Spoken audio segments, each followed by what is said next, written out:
তো গরমে সব থেকে আগে দই খাবে। ভোটের প্রচার নাকি দইয়ের প্রচারে নেমেছেন রচনা ব্যানার্জি। ভালো, দইও ভালো, ঘুগনিও ভালো।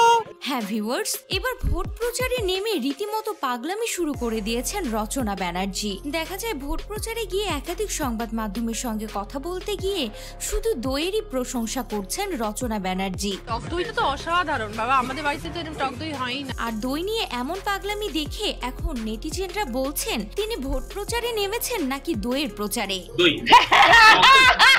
যেখানে তার ইন্টারভিউ নেওয়া হচ্ছে সেখানে তিনি দই নিয়ে ব্যস্ত থাকছেন। কখনো বলছেন এমন দই আমাদের কলকাতাতে পাওয়া যায় না, টক দই হয়ই না কলকাতাতে, আমরা কি দই হয় কে জানে ওটা।